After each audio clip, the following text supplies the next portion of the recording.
সোমবার প্রধান উপদেষ্টা 30টি দলের সাথে বসেছেন। জাতীয় ঐক্যমত্য কমিশনের মিটিং, রাজনৈতিক দলগুলোর সাথে কীভাবে ঐক্যমত্যে পৌঁছানো যায় এই বিষয়ে দ্বিতীয় রাউন্ড আলোচনা, প্রথম রাউন্ড আলোচনা হয়েছে, সেখানে দলগুলো যা যার মন্তব্য করেছে। দ্বিতীয় রাউন্ডের আলোচনায় তিনি উদ্বোধন করেছেন এবং উনি একটা ভালো কথা বলেছেন, যেটা একটা সুযোগ সব একসাথে হয়ে কাজ করার, সুযোগটা যাতে আমরা নষ্ট না করি, এই কথাটাকে স্বাগত জানাই। কিন্তু এখানে একটা বোমা ফাটিয়েছেন নুরুল হক নুরু, এই ঢাকা ইউনিভার্সিটির সাবেক ভিপি, গণ অধিকার পরিষদের তিনি প্রধান। তিনি বলেছেন কি, সেটা আগেই বলে দেই। তিনি বলেছেন 3টি দল ছাড়া সমস্ত দলই ডিসেম্বরের মধ্যে বা তার আগেই নির্বাচন চায়।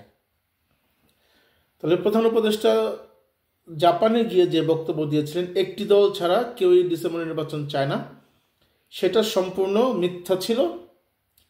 রাজনৈতিক দলগুলো সবাই চায় ডিসেম্বরের মধ্যে নির্বাচন, মাত্র 3টি দল ছাড়া। নুরুল হক নুরুকে সাংবাদিকরা জিজ্ঞেস করেছিলেন যে 3টে দল কে? তিনি বলেছিলেন, আমি বলবো না, বুঝে নেন। যদি আমি বুঝে থাকি 3টা দলের মধ্যে 1 নম্বর হচ্ছে এনসিপি, বলবো, আমার ধারণা, আমি সঠিক নই। 2 নম্বর হয়তো জামায়াত, 3 নম্বর হয়তো এবি পার্টি, যে ব্যারিস্টার ফুয়াদের যে পার্টি, মুজিবুর রহমান মঞ্জুর। আমার ধারণা এই 2টা। কিন্তু এনসিপির বিষয়ে আমি সঠিক, কারণ এনসিপি বলেছে তাদের সংবাদ সম্মেলনে বের হয়ে যে তারা নির্বাচনের ডেটটা এখনই চান নাই। তাহলে সালাউদ্দিন আহমেদ, বিএনপির স্থায়ী কমিটির সদস্য, তার নেতৃত্বে 3 সদস্যের দল গিয়েছিলেন। একজন জবিউল্লাহ, উনি চেয়ারপারসনের উপদেষ্টা, মানে খালেদা জিয়ার উপদেষ্টা, এবং আরেকজন হচ্ছে রুহুল কুদ্দুস, ওনাকে আমি খুব ভালো করে চিনি, হাইকোর্টের আইনজীবী। আমরা একসাথেই বহুদিনই কাজ করেছি সাংবাদিক হিসেবে, তিনি আইনজীবী হিসেবে। তো সালাউদ্দিন আহমেদ বলেছেন যে এমন কোনো সংস্কার নেই যেটা করতে 1 মাসের বেশি সময় লাগবে, অর্থাৎ যেই বিষয়গুলোতে ঐকমত্য হয়েছে, যেগুলো নির্বাচনমুখী এবং যেগুলো জরুরি, সেগুলো 1 মাসের মধ্যে প্রজ্ঞাপন দিয়েই সরকার বাস্তবায়ন করে দিতে পারে। তো হয়ে গেল সংস্কারের বাস্তবায়ন। আর নুরুল হক নুরু বলেছেন কিছু বিষয় আছে যেটা নির্বাহী আদেশে অর্ডিন্যান্স করে করা যায় না, যার জন্য সংসদ লাগে। সেই সংস্কারগুলো নির্বাচনের পরে জাতীয় সংসদ করবে। আর এনসিপির আহ্বায়ক নাহিদ ইসলাম বের হয়ে বলেছেন যে আগে জুলাই সনদ দিতে হবে। জুলাই মাসের মধ্যেই তারা জুলাই সনদটা চেয়েছেন। তিনি বলেছিলেন যে আগে একবার এই সনদ দেওয়ার কথা বলেও দেন নাই সরকার, এইবার যাতে তারা কথা মানে ভঙ্গ না করে ওয়াদা, এবার যাতে জুলাই সনদ দেয়, কিন্তু জুলাই সনদের পরে তারা জানাবে কখন তারা নির্বাচন চাচ্ছে। তাহলে প্রায় সবগুলো রাজনৈতিক দল 3টা বাদে নির্বাচন চাচ্ছে ডিসেম্বরে।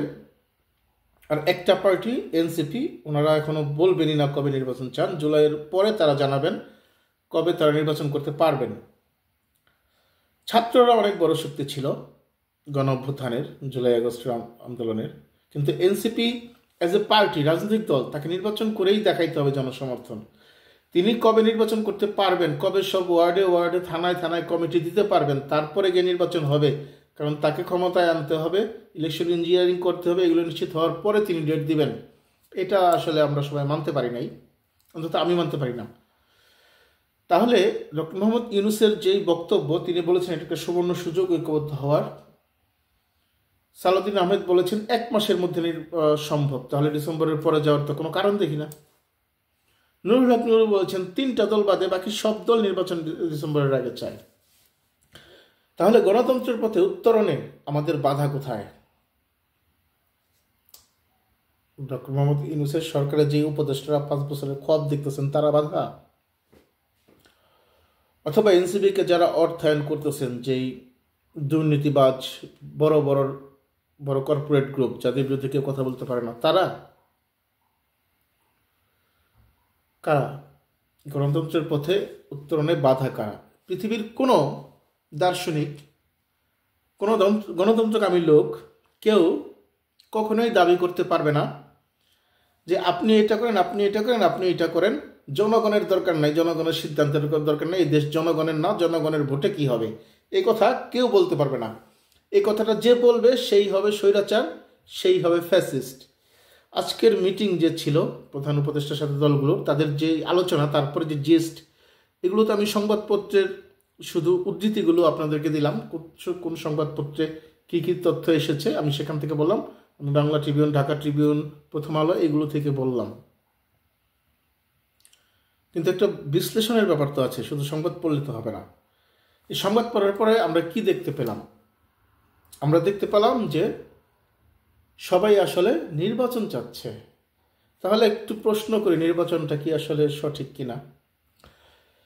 মাঝে মাঝে মনে হয় যে আমার গ্রামের চাওয়ালা, চায়ের দোকানদার, কৃষক, ও কি বুঝে দেশের ভালো মন্দ? ও কি ভোট দেবে? ওর ভোটে যেই সরকার আসবে তাদের দ্বারা কি দেশ চলবে? বরঞ্চ আমি জ্ঞানী গুণী, আমি চালাই।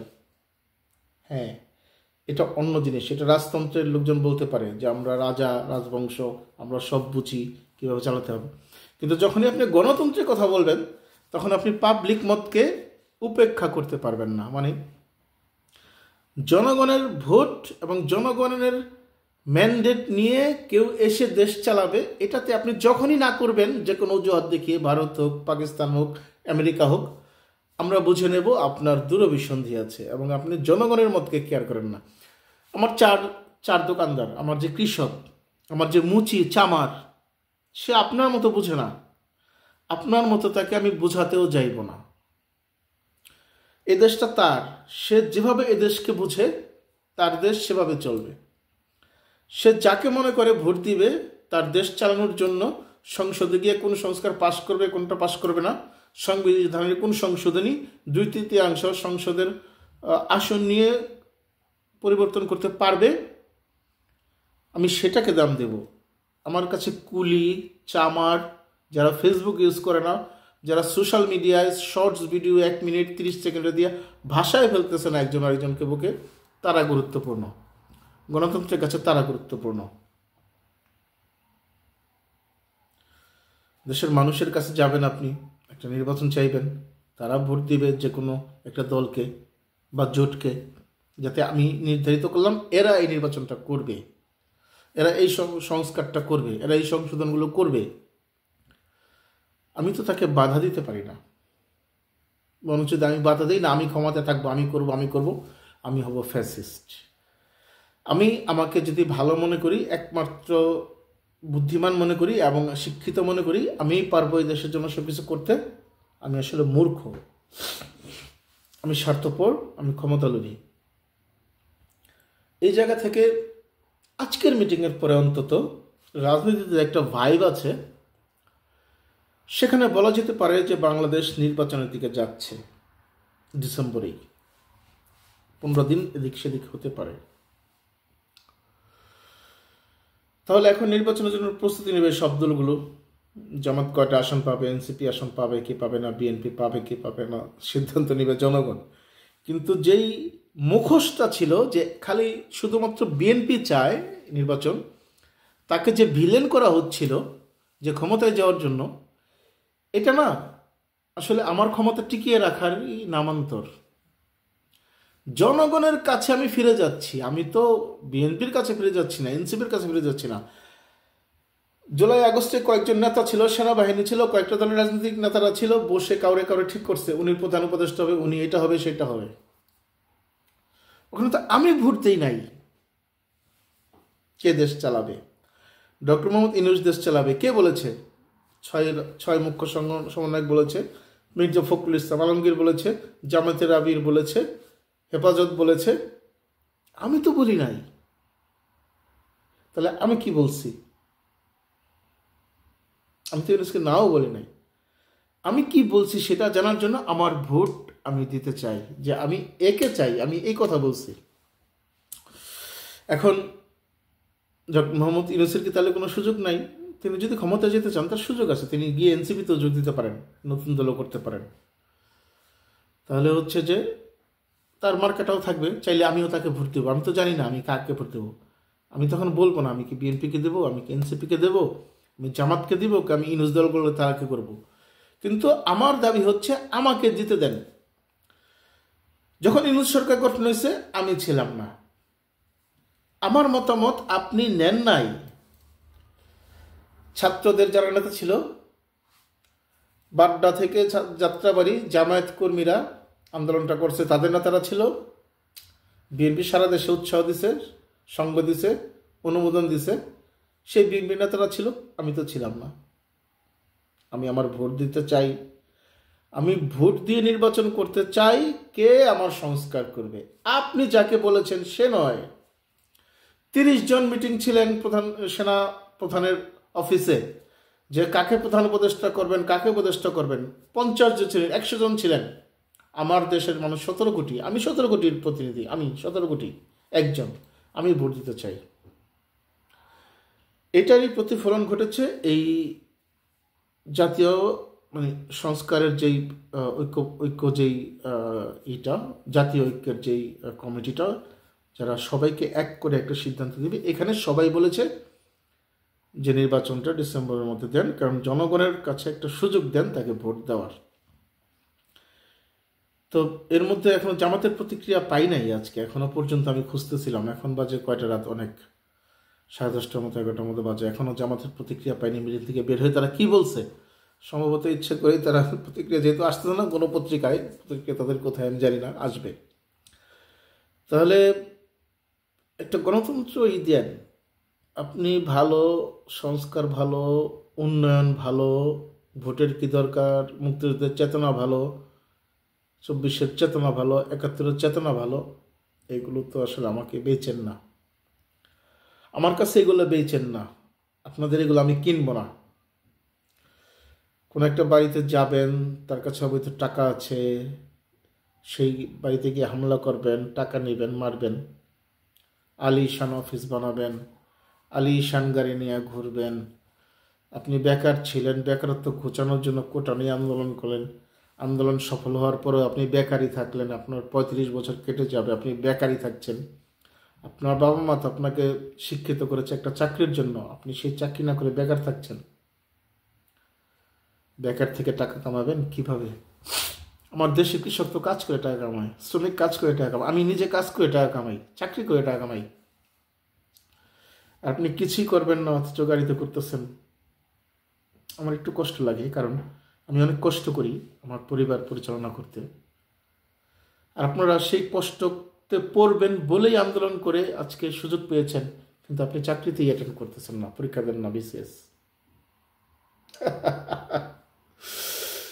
এই বেকার থেকে আপনি আপনার সব চালাবেন কার টাকায়? কোথায়? কার টাকায়? আপনি কার টাকায় চলতেছেন? আপনার ভাত দেয় কে? আপনি বেকার। আমি বেকার, আমার রিক্সা নেই। আজকে আমি 4 ইউরো খুঁজে পাই নাই। ইউরোপে যে বাইরে যাইতে হলে 2টা টিকিট কিনতে হয় ট্রেনের, যাইতে পারি নাই, বসে আছি বাসায়। কালকে কিছু কাজ করব বা স্যালারি আসবে, আমি আবার চলবো। আপনি কে? আপনি বেকার কেন চান বলে বাংলাদেশে? 1 কেজি চালের দাম কত? 1 কেজি আটার দাম কত? 1 কেজি গরুর মাংসের দাম কত? আপনি কয়জনকে নিয়ে লাঞ্চ করেন? আপনি কয়জনকে নিয়ে ডিনার করেন প্রতিদিন? এ টাকা কি আপনার? যদি কেউ দিয়ে থাকে, সেই ভিক্ষার টাকায় আপনি কয়দিন চলবেন? আর ভিক্ষার টাকা হোক বা চাঁদাবাজির টাকা হোক, এটা আপনি আমার দেশের জনগণকে কেন শিখাচ্ছেন? আপনারা আদর্শের সাথে আসলে মিল খুঁজে পাচ্ছি না আমি। সরি টু সে, তাদের আদর্শের সাথে আমি মিল খুঁজে পাচ্ছি না। তাই আমি চাই এরকম কোনো এনার্কি না থাক। উন্নয়নের নামে, সংস্কারের নামে অনির্বাচিত কোনো সরকার বছরের পর বছর, 16 বছরের পর আবার 2 বছর থাক, আমি চাই না। আমি একটা নির্বাচন চাই যেখানে আমি যাকে খুশি তাকে ভোট দেব। আমার অধিকারটা ফিরিয়ে দেন। কথাগুলো খুব খারাপ লাগলো কি? আমি কি কোনো একটা কথা অন্যায় বললাম? সমালোচনা করবেন, করেন, কিন্তু আমার অধিকারগুলো দেন একটু। ভোটের অধিকার, চাকরির অধিকার, ভাতের অধিকার, বেকার পোলাপানের ফাও ফাও গাড়িতে ঘোরা বন্ধ করার অধিকার।